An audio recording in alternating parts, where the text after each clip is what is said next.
Hello everyone and welcome to your horoscope for the week of August the 28th, September the 3rd, 2023. Now I'm not going to lie, this is not going to be a very easy week from any perspective. Emotionally speaking, we have a very intense super full moon in Pisces. So there is going to be a lot of emotional outbursts. Then from a totally different perspective, by the very end of the week, almost all of the major planets except Mars are going to be retrograde. Now, Jupiter does go retrograde on the 4th of September, but this week it's already almost at a standstill. So we are going to be experiencing its shadow side. And if this wasn't enough, Mars leaving the sign of Virgo, we begin the week with this energy, enter the sign of Libra, where it's not really able to bring forward its higher qualities, but that's not necessarily a bad thing, just that it can make life that much more complicated because we have to pay extra attention to the other person, to a partner, to contracts, to agreements. So everything that is beside us, if you know what I mean. So that also adds a certain difficulty level. And of course, we're in the midst of Mercury retrograde. Fortunately, at the very end of the week, Venus stops and stands still, preparing to go direct the next day. But that doesn't really wrap up the Venus retrograde yet because she needs to go forward on her shadow path and resume for the third and final time her square with Jupiter and then much later on with Uranus. So none of these energies are very easy to process and to navigate. But at the same time, we do have a lot of potential here. Potential to build up momentum, build up energy, wisdom, intelligence, tactics, uh, modus operandi to figure things out for a breakthrough. And at the same time, this is such a relevant chapter for self-knowledge because the universe, life, reality, and our own thoughts, our own emotions are going to reflect a lot back at us. But after this being said, let me just begin the horoscope and share my screen with you.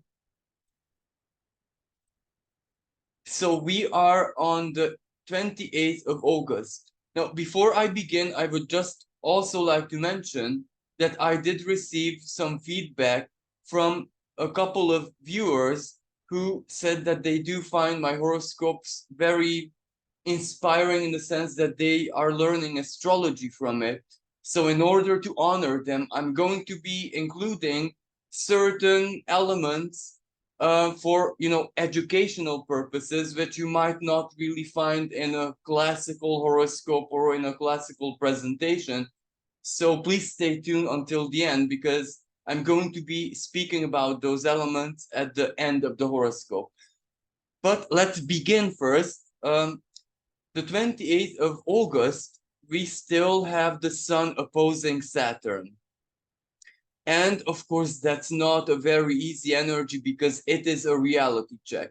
Saturn in the sign of Pisces. This is where our inner forces, especially our unconscious, through even dreams, through certain altered state of consciousness, through meditation, or simply just being in the moment, do reflect and tell us a certain thing. And then the Sun in the sign of Virgo do represent the other side of the spectrum, the more rational, the more down to earth. And this is where neither is the truth. The truth is somewhere in the middle. It is up to us really to see things in a balanced way where we cannot discard anything that Saturn brings up from Pisces retrograde. So it's very much about the past.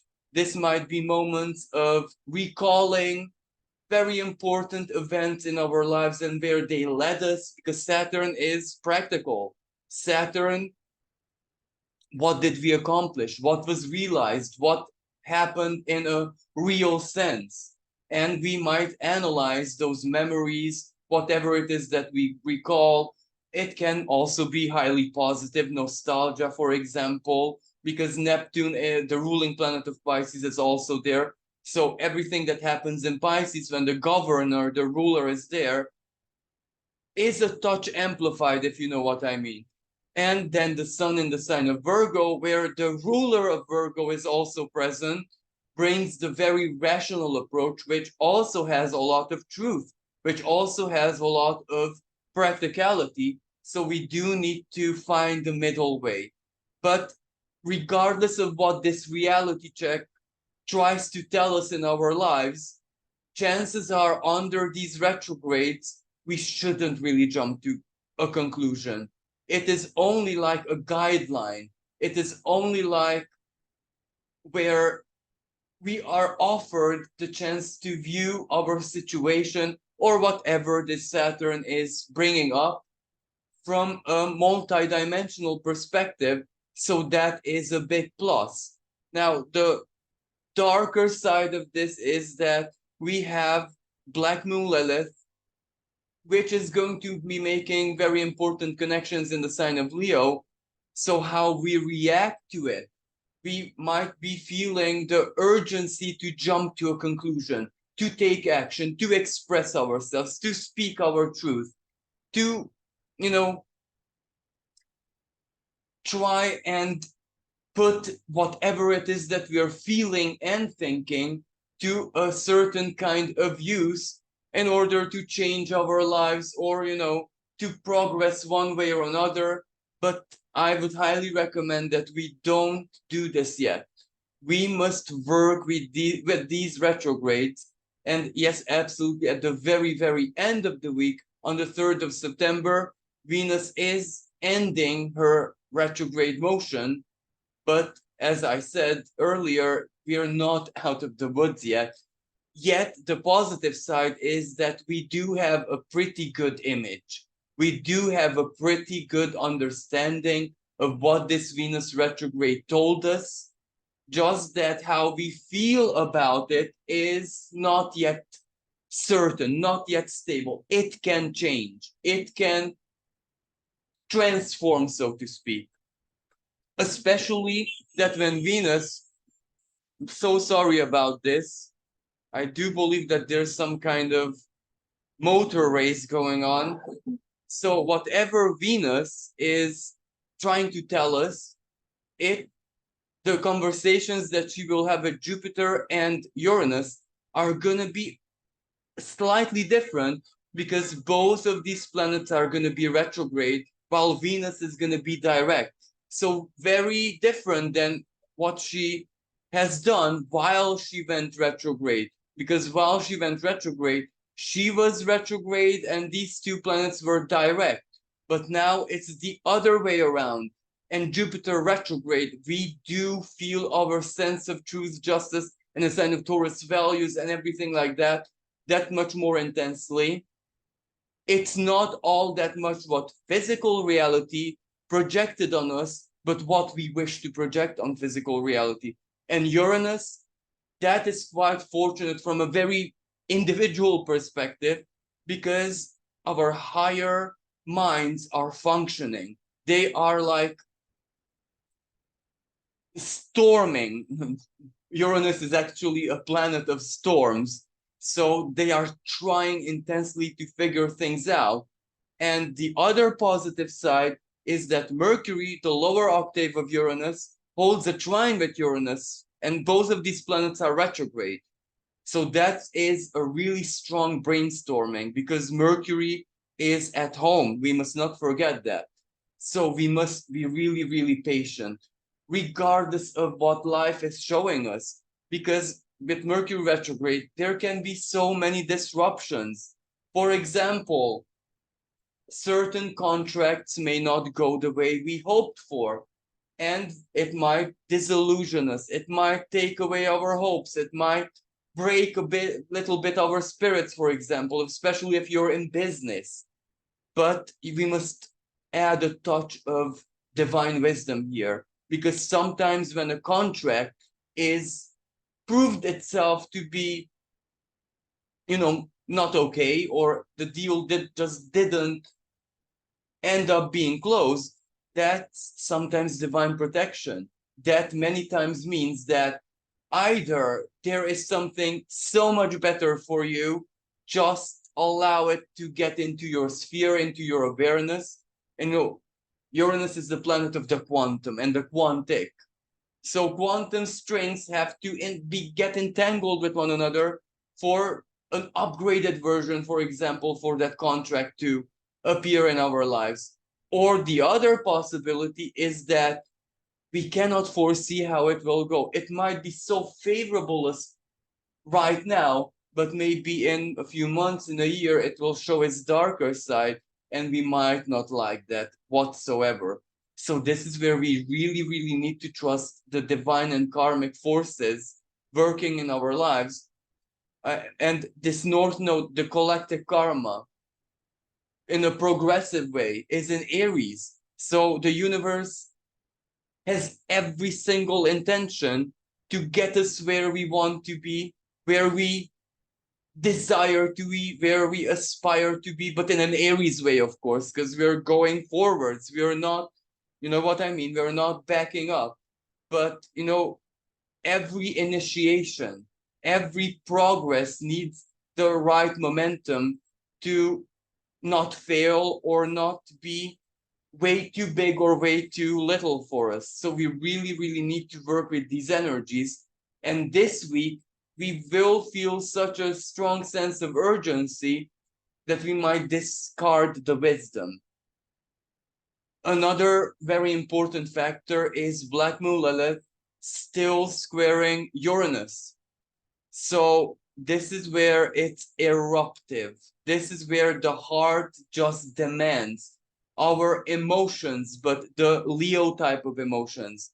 This is where in astrology you would think that emotion, when you hear the term emotion, you always think of Cancer, Scorpio, Pisces, the water energy.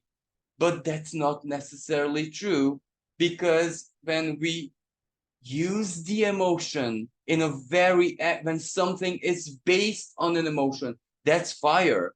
The fire of initiation, the fire of passion, the fire of love and lust, and all of that is also emotion, but a more primal, a more instinctual one. So exactly, but Black Moon, it's all instinctual. She wants to lash out, so to speak. So there might be a lot of anger, there might be a lot of burst out, there might be a certain kind of emotional, I don't want to say breakdown, but rather break up, or like a volcano, it really, really bursts forward. And I mentioned volcano, so let me show you something. This is like an astrology bonus. Just a moment, please. So we have a Uranian fictional astrology, which uses certain, I can't say planets because they don't exist in physical reality, but energies which are highly symbolic. And this is Vulcanus. And Vulcanus, the name says it all. It is basically the outburst. It is the power of initiation. It is very, very similar to Mars. And if I'm not mistaken, it is the fictional ruler of Taurus. So on one hand, this may mean earthquake. This may mean very, very powerful earth phenomenon that is going to be taking place this week, also because of the super full moon, the strongest super full moon of the pull on the tectonic plates. But emotionally speaking, our hearts are like a volcano, erupting, bursting out, explosive, very, very, very strong explosive energy. And, also, I would like to give an example, because astrology, it can only be learned through practical, concrete examples. Speaking about explosions, especially in my country, because that is the news that reaches me first, we had a huge explosion. And you must keep in mind that Uranus is almost retrograde. So it's standing still in the sky. Its shadow aspect, the eruption, and a petrol station basically exploded, volcanoes. But also Black Moon Lilith in the sign of Leo squaring Uranus. Now, Leo brings the fire, the explosion, the element. We get that. But Black Moon Lilith, the shadow side of things, but well, it was revealed that it was clandestine, as in it didn't get the certificates or what health and safety stuff from the fire department, So it was a massive, massive risk. And Uranus, when Uranus does something like this, we cannot blame Uranus that Uranus did it. Uranus just brings the awareness. When you play with fuel, gas, fire, and ignore health and safety, all you care about is the profit, Taurus. This happens, you know what I mean? So, of course, this will play out all throughout the world in different forms. For example, Greece is suffering huge, huge fires, forest fires, bush fires. The Hawaiian example is, I don't even need to mention it, because that really shook up the whole world, emotionally even, also Uranus. So, yes, but this is like a physical example. The same thing where the fuel explodes can happen emotionally. And even if it explodes, my advice is let us not do things, say things, Mercury, retrograde. I know it's Virgo, so it's more mental. When it's Gemini, it's more like speaking and communicating. But still, communication is always part of Mercury. So let us not say things which cannot be, taken back or which do a permanent damage. Chiron in the sign of Aries. Many times Chiron retrograde, we are the aggressor sometimes.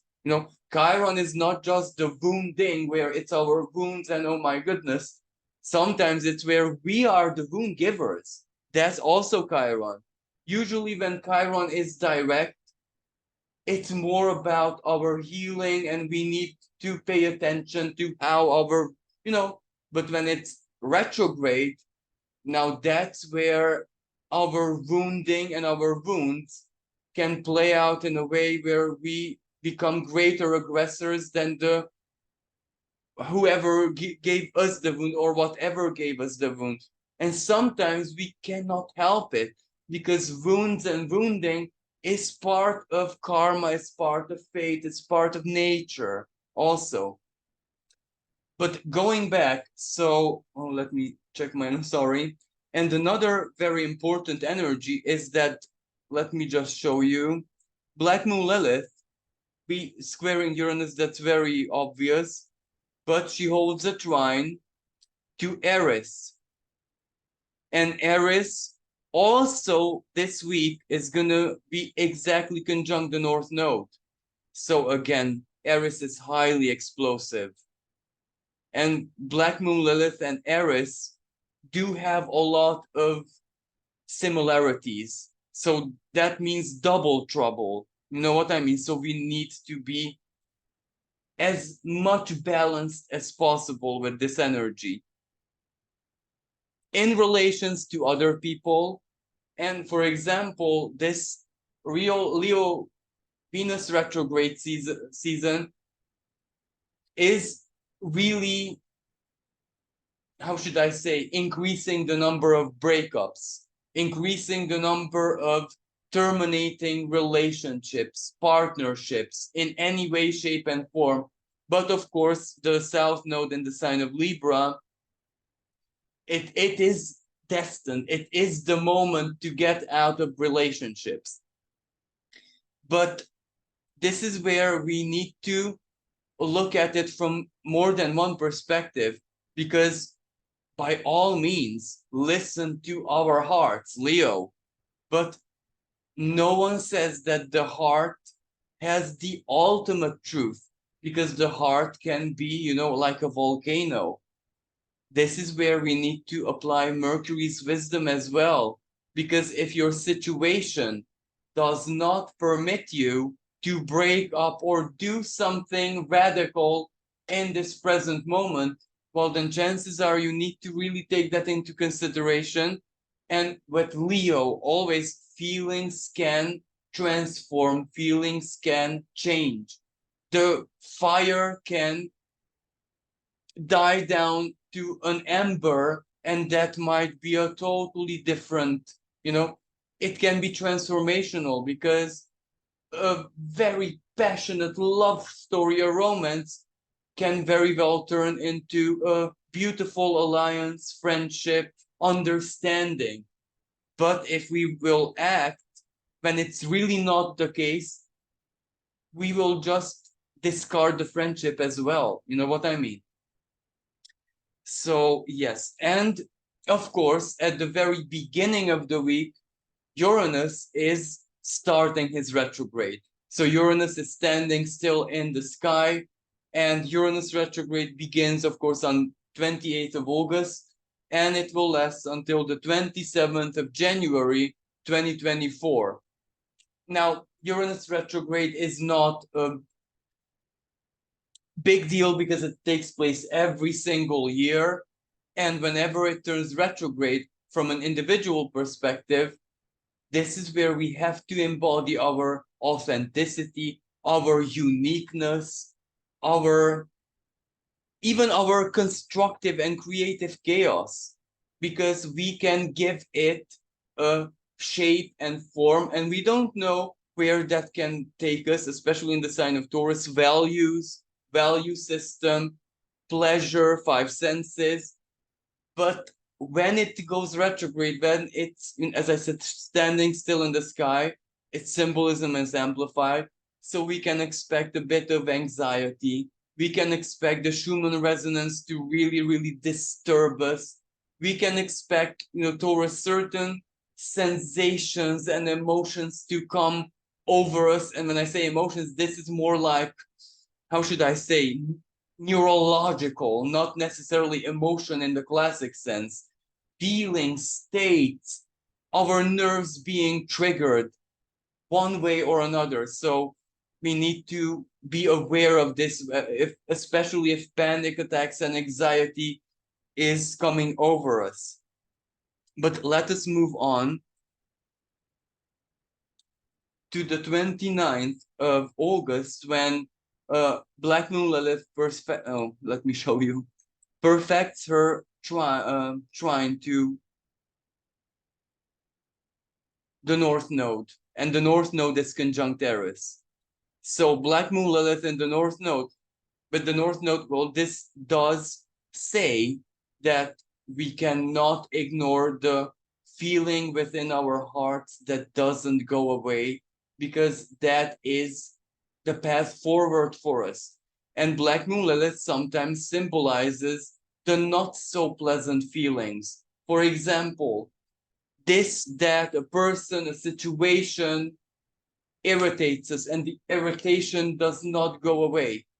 Now, of course, that needs to be taken into consideration, but not necessarily to violently act upon it. Collectively, however, we can expect turbulence, we can expect protests, strikes, rebellious action. So that is part of the deal, and especially that their trine is perfect at this moment, it really, really favors all of this. Because, a trine always favors someone, but that doesn't mean it's harmonious, it's beautiful for everyone alive. You know what I mean? So we must also take this into consideration. And also with Aries and Black Moon Lilith, it's Mercury retrograde. And Mercury retrograde favors thieves, so to speak, because Mercury is governor of illegal activities, of deception, of, as I said, thieves and cons and stuff like that. So if something wants to allure us, we must think twice, because this also empowers, as I said, Black Moon, the thieves, someone who wants to deceive. And we must not forget that Neptune is retrograde, so that's all about illusion, the power of illusion. So let us resume. And another, oh, sorry, I need to put this back. Another, and this is a really, really beautiful energy.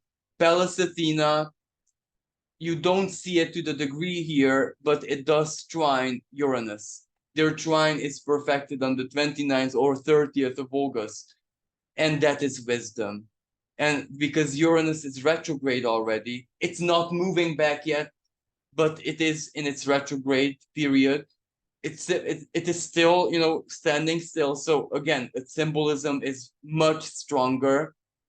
The brightest ideas, the eureka moments, where the eureka moment is not just something randomly chaotic, but it has a lot of tactics, a lot of wisdom to it. Mercury conjunct still Pallas Athena. So it is how we, at least one element, how we harvest from the Mercury retrograde season. Not yet, but as soon as we have the plan, the tactics, the bigger picture, we see the wisdom in our ways, or we see the wisdom of the advice offered to us. We see the wisdom of the universe, because Uranus, epiphany, sometimes it bursts out from deep within us. And Taurus is simple. Taurus is simple wisdom. Taurus is, you know, like down to earth, rational things, but which are rooted in simplicity, common sense, the rules of nature, you know. And nature is very, very important all until 2026, when Taurus is transiting this sign, the sign of Taurus, because nature is never wrong. You know, it doesn't matter what we come up with technology, Uranus technology-wise, yet still the laws of nature are the truest and most authentic to our beings. You know what I mean? So yes, that is very, very important. And also, as you can see, in the sign of Leo, we have a Juno, asteroid of partnerships, Jupiter's wife, conjunct a dwarf planet, a trans-Neptunian object named Varuna, a Vedic deity who is responsible for the cosmic order, the cosmic law, the cosmic rules.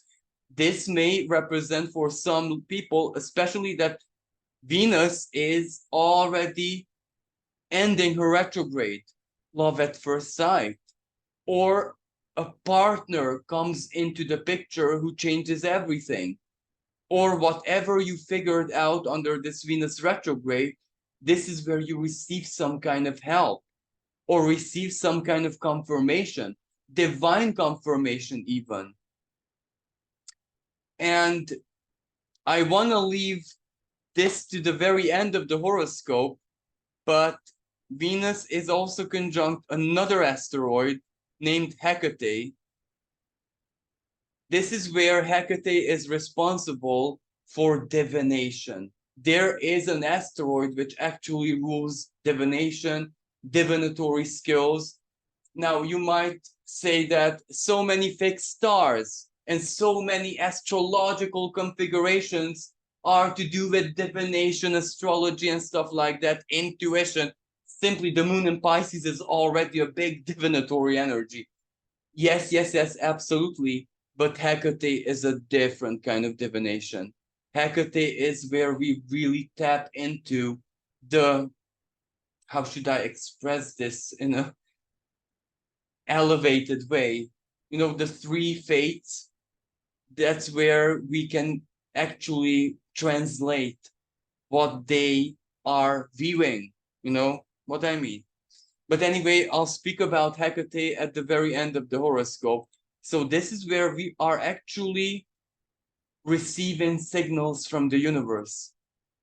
We are, you know, and needless to say, this Aries and North Node conjunction is trining the galactic center. It's not displayed here because the galactic center is treated as a fixed star. But again, wherever the galactic wants to guide us. Now, that's not necessarily an easy, it's a trine, but it's not necessarily an easy energy, because the galactic does not take into consideration our human lives, our human pettiness, if you like. That is the bigger picture. So, but if we work with this, especially if we are at crossroads, because Hecate rules the crossroads, the wisdom that she can bring to the table, this is where we need to be a little bit patient. So moving on, let's move on. And last but not least, on the 29th, we have a moon squaring Uranus. And that's not an easy energy, because emotionally, we are really, really, really triggered. Moon in the sign of Aquarius, the collective, so something might reach us collectively. The moon will also, square Jupiter and then Uranus. So that means legislation, law, whatever politicians, Pluto in the sign of Capricorn, decide, and we might not agree with it, or news that reaches us. And Uranus, something erupts and we react to it. So it's not an easy day. So let us move on to the 31st. So of course, the 31st is very important because that is when we have the full moon in the sign of Pisces. This full moon is a super full moon, and also in folklore, a blue moon, very rare because it's a second full moon in the same month. This also amplifies emotions. It is really, really when emotions burst out. So it's really, really positive for us to confront with our truest emotions, for us to be able to reflect how certain events from the past Pisces influenced us, how they truly made us feel. For example, things which we simply cannot release. There is such a thing when we cannot release it. We should release it. It's not healthy, but we cannot slave or manipulate ourselves into release, because that will not go the right way. There is a difference between true positivity and fake positivity, where if we program our unconscious through meditation, through theta healing, I'm not saying that those are not absolutely wonderful as tools, but we must not take it into the absurdity, because we just sweep it under the rug. It will still burst out, but perhaps in the most inappropriate moment. So whatever we sweep under the rug, that's still there. Any kind of healing method where we program ourselves, where we program our psyches, even hypnotherapy, that is not pushing it into unknowingness, into the depths of the abyss where it belongs. It is just pushing it under the rug, and it's still there. The bump, the buildup of filth is still there. And then a scorpionic moment will come when it will burst out, and it will be much worse.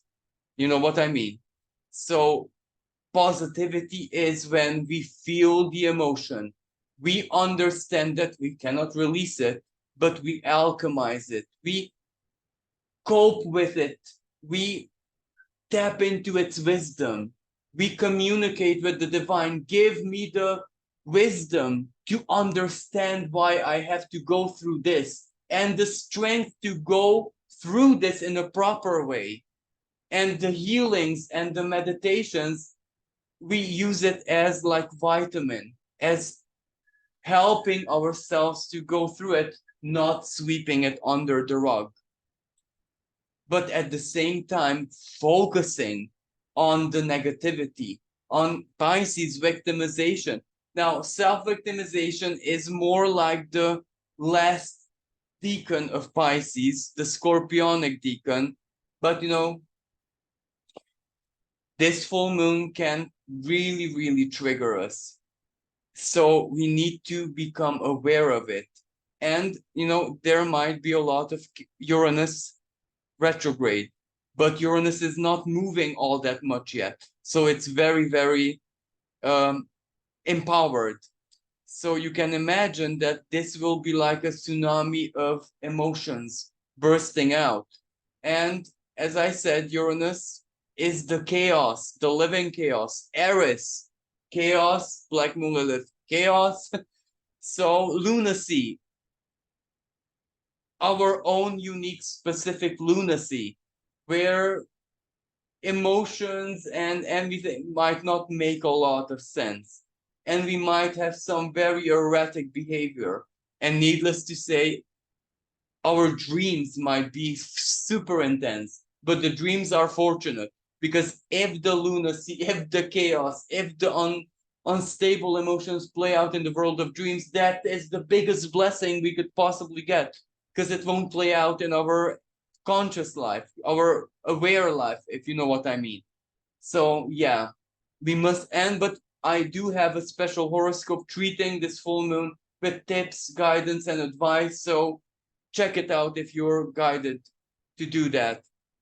But this will also play out quite physically. Waters. I do believe that it's like, for example, seaquakes, tsunami, floods, or where fire and water cause disruption altogether. The example that I used in my country that happened very, very recently, as in yesterday, the gas station exploding, that's fire and water. Because fuel, liquid fuel is Pisces. Pisces and Scorpio, but Pisces. Liquid fuel is Pisces, so it can erupt. When Pisces rules liquid as well. So it's not always the classical water. Sometimes it's liquid.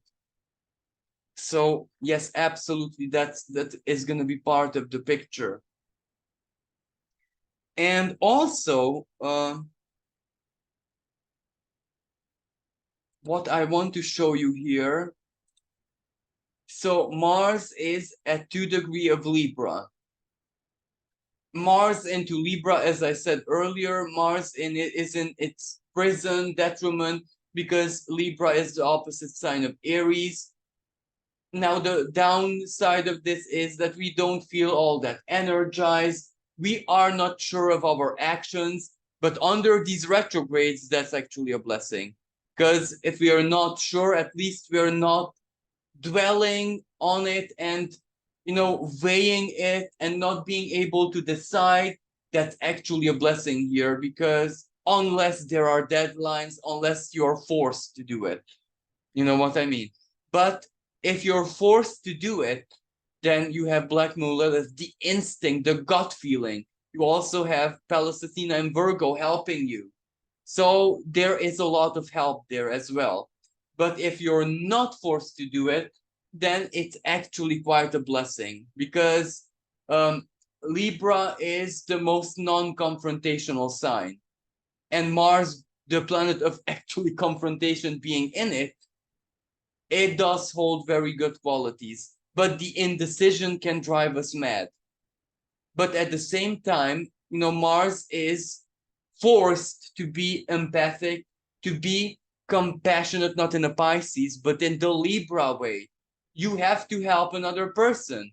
You have to take the situation of another person into consideration, regardless of who and what that person is, or replace person with institution, with anything, because Libra is the only inanimate sign in the zodiac. So sometimes it's truly not personal. It doesn't have very many times a personality attached to it, or anything that we can regard as personality. But where I want to go with this is that Mars squares dwarf planet Ixion. Ixion has to do with lawlessness, or the dark side of the law, or total criminality, if you will. In the sign of Capricorn, it's about authority, corruption within authority, corruption within the state, politicians, etc., etc. But this isn't a new energy, Ixion, because Ixion is a very, very slow moving planet. So it's been in Capricorn for a while now. If I'm not mistaken, it entered either in 2021 or 2022. But how much corruption, political corruption was revealed, and how much political corruption is at play. But with Ixion, how should I express this? It's in plain sight. They're not even hiding anymore. And not just political corruption. Capricorn is the big, big, big companies, institutions, whatever, who are dominant, who are and I want to say a name, but I'm afraid that it will be my own prejudice here, but I'll say it anyway. Sorry, Bill Gates. I'm so sorry to include my personal opinion here, but he says so much. All you need to do is listen to what he says, and it's there. He's saying it. He's not hiding it. He is actually saying it and smiling. That is Ixion, where it's totally shamelessly out there. But Mars is squaring it. Libra is another sign of the law. And it's there. You know what I mean? A cardinal square. So the law will take action. But unfortunately, Ixion is the more powerful energy here. So will it matter all that much? It will, because we will see it. It is a revelatory aspect. On the other side, deeply personally, this is where be very careful when signing contracts. Read the small print. Mercury retrograde, as I said, thieves or illusion. And this is where no one is responsible. No one wants anything but the mistake, the error of it, the error of the seller, the error of the buyer. I had a friend who couldn't, complete a contract because neither the seller was aware that there was some kind of problem there. And at the moment of the contract, it became, obvious to both of them at the same time. So both were victims of the error, a typical Mercury retrograde moment. So be very, very careful with anything that has to do with offers and contracts and agreements. So let us move on. So, yeah, let us move on to the very, very end of the week, the 3rd of September, when you can see Venus is standing still, stationary, direct. So she is preparing to move forward. But as I said, it is a moment of respite, so to speak, because the effects of the retrograde are going to be ceasing, but she is moving direct on her shadow path. So it is up to us to process everything that we learned and that happened to us under the Venus retrograde. So we're not out of the woods yet. And as you can see, Jupiter has this small s there, standing still in the sky, preparing to go retrograde. Jupiter is the planet of law, justice. It is the great benefic, of course, but it's in a very delicate position, collectively speaking, especially in mundane astrology. Because what does this tell us? Taurus, what has been done with collective finances, with money? How is the repartition of Jupiter, planet of generosity, of help? How was that fair or unfair? So this is where things are really, really going to be stirred up in the courts of justice. And Aries, we must not forget, Black Moon Lilith trining Aries and the North Node, rebellion, rebel, and we don't even need to include Black Moon Lilith, just Aries with the North Node. That's enough. Sovereignty, people demanding justice, people wanting to reclaim Pluto squaring Aries, people wanting to reclaim their power, because ultimately everything within a state, country, authority belongs to people, really, and not really to the leaders. And as you can see on the 3rd of September, the moon is conjunct Aries North Node. Aries, you know what I mean? And that means they're opposing the South Node in Libra. So it's not an easy energy. And if I displayed the South Node in Libra, Ceres is perfecting an opposition. Ceres is conjunct the South Node, and they're opposing the North Node and Aries and the Moon. So this to me says law and legislation changes regarding food. And one of the highlights here is synthetic food, because the Ceres, if I'm not mistaken, does hold an in conjunction with Uranus. Does it? I think it does. Anyway, it doesn't matter. Just Ceres conjunct the South Node is enough. What is ethical? What is acceptable? What is fair? And what is not? And this is all about nurture and food.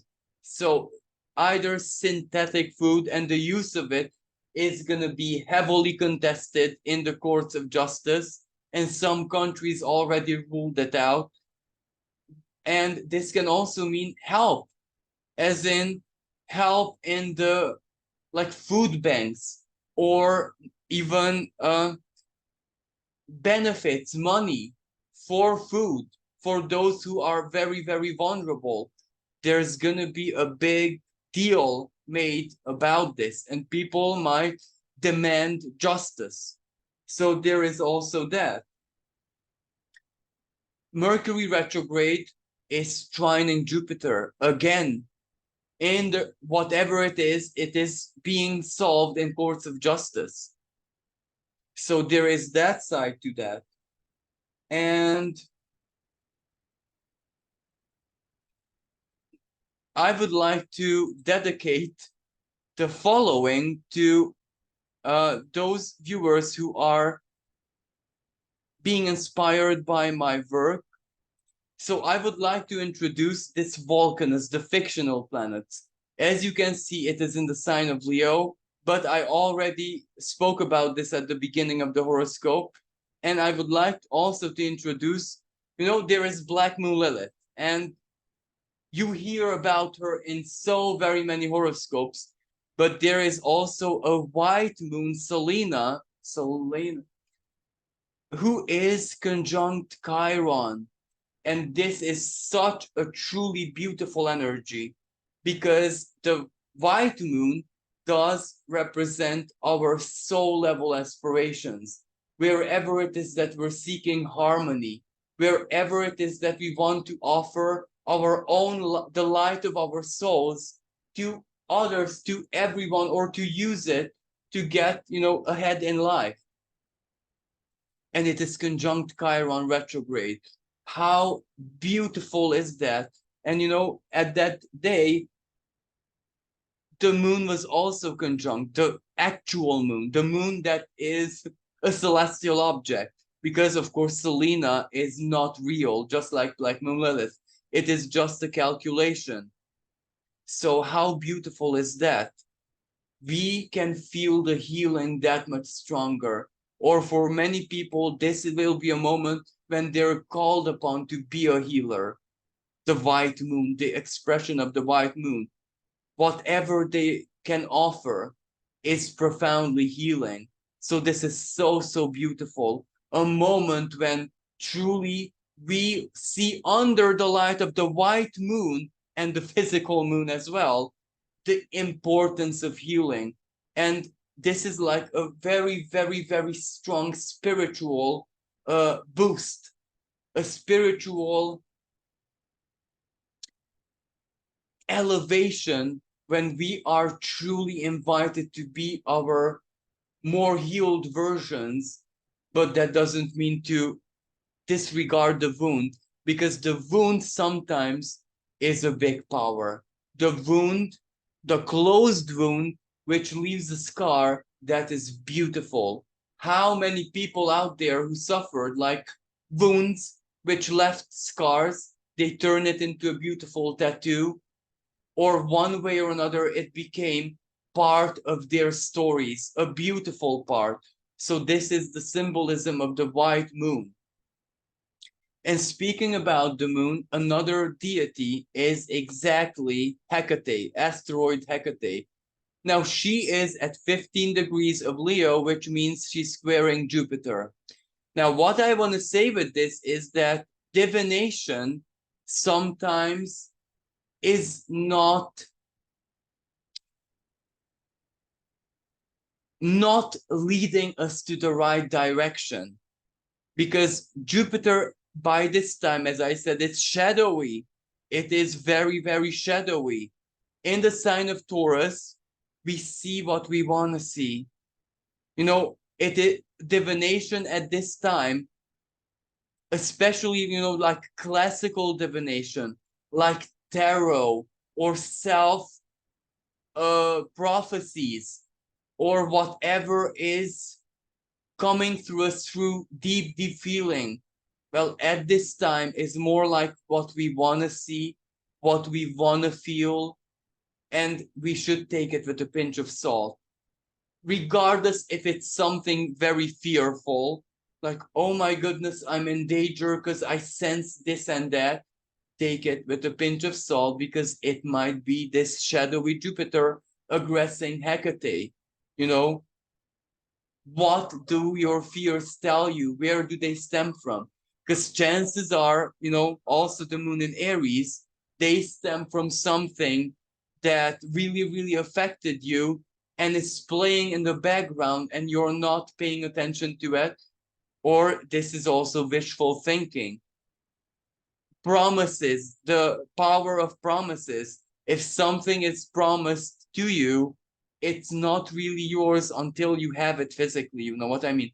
Or if it's not physical, until you live it, until it's there. So take promises and self prophecies or things that you think the universe is guiding you towards with a pinch of salt at this time.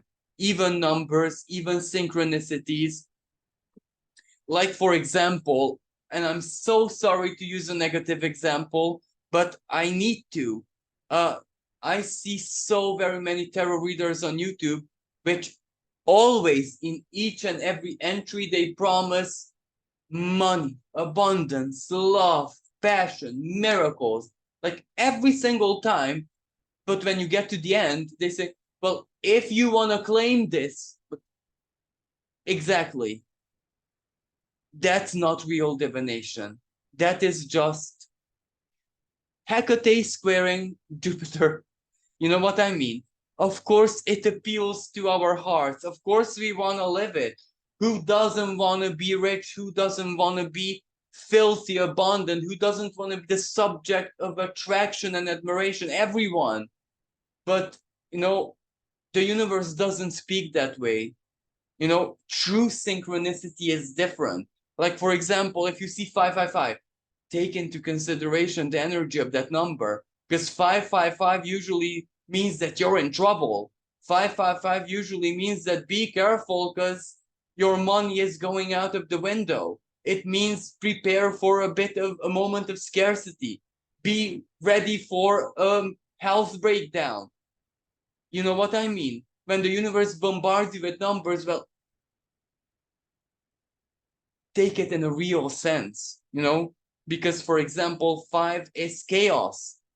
It will not, chances are it will not mean something all that much present. Of course, after you're through the hardship, it's power, it's pure power, because you've been through it and the experience made you tough as titanium. But when you're living it, and the same with 7, it might be extremely lucky, because 7 is also chaos, but a divine chaos. 7 sisters, 7 wonders, 7 archangels, 7 demons. It can be lucky, but where does the luck lead you? You know what I mean? Many times big lottery winners end up in mental institutions. The winning destroyed their lives. The winning destroyed their families, their marriage, their children. Like, again, I have to give an example from my own country. And for those of you who are learning astrology, this is a good example, because Black Moon Lilith in the sign of Leo. Sign of Leo, collectively speaking, rules the young and the youth. Black Moon Lilith is the toxicity.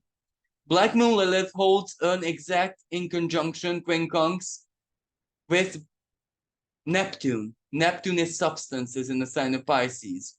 Now, this is where I, by no means, I'm judging substances, because they are ultimately more positive than negative. And this is where I'm not speaking about what is created in a laboratory and is like poison. I'm speaking about just substances like alcohol.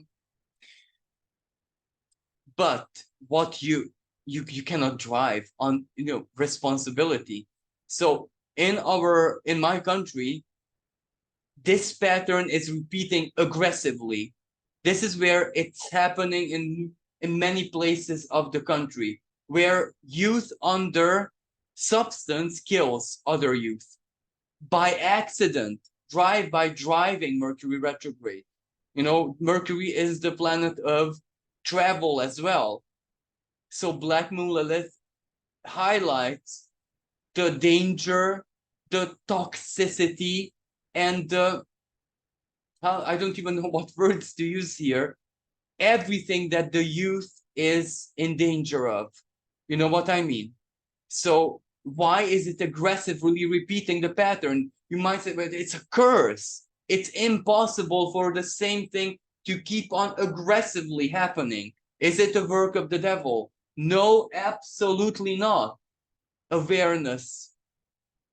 It will happen until people become aware, not aware of the danger of substances, because that's such an old story. Aware that youth is suffering psychologically. And what are they suffering from? Lack of love, lack of affection, lack of being understood on a heart level. The biggest disease of our times is not feeling loved. And not feeling loved is not going anywhere. You cannot compensate with anything, neither with money, neither with technology, neither with substances. Love means heart. Black Moon Lilith in the sign of Leo. And she is raising this awareness that the biggest disease, the biggest ailment, the biggest, I don't even know what words to use here, of our times is that we don't feel loved. We don't feel loved. So that means our inner forces take it as truth, as ultimate truth, that we are not lovable. So this is the Leo and Aquarius axis. And why am I involving Aquarius? Because Pluto will move back into Aquarius and it will stay there. I do believe it will only retrograde out, but a little bit next year, but then it will keep into Aquarius. So Pluto will be opposing anything that moves in Leo, any planet. And Pluto is there for the long term. You know what I mean? So, okay, it will oppose the Sun, Mercury, Venus every year, Mars every 2 years, if I'm not mistaken. But that's enough, because every time it will oppose it, Pluto will highlight that there isn't enough love, there isn't enough understanding in the world. And Pluto will scream at us, Aquarius, the sign of the collective, but also the sign of technology. If you want to do something with the internet, instead of illusions and advertisement and manipulation, and to sell your goods to big money, also include how people can feel loved in a genuine way. Use technology for love, or put love into technology. If you want to mess with the artificial intelligence, make it loving. You know what I mean? Because if you get love in one way or another, especially youth, then these tragedies, I'm not saying they won't take place, but maybe not in such a radical and insisting way. You know what I mean? So yes, Black Moon Lilith in the sign of Leo, especially now when she's getting into anaretic degrees, the end degrees of the sign, she will highlight the darkness within the youth. So youth will do very extreme gestures all over and everywhere in the world. And why? Are they crazy? No, they need love. You know, real love, heart on heart love. And speaking about Leo, as you know, Leo is the home sign of the sun. And in ancient astrology, it was not Saturn, but the sun who was the father figure. And the mother educated the young in a certain way, while the father, heart to heart way. How did people learn? Anything, a profession. The father took the young child, for example, hunting, heart to heart learning. You know what I mean? Or the father gave the child to one of his best friends who was excelling in a domain, and the child learned from a different father figure, but heart to heart learning. The heart is infinitely more intelligent than, I must say, the mind and the mental sphere. So thank you everyone for listening. Thank you for all the love, all the support, and especially all the positive feedback that you guys are learning from my work. That means everything to me, basically. So I'm so grateful and so honored. If you like to support me, you can find the PayPal link in the description below. Thank you again. Until next time. Bye. And please, it's going to be a super full moon. So if you feel the pull of emotions, if you feel lonely, if you feel that dark thoughts are invading you, there is help out there, and reach out. You don't have to be alone. So thank you again. Until next time. Bye for now.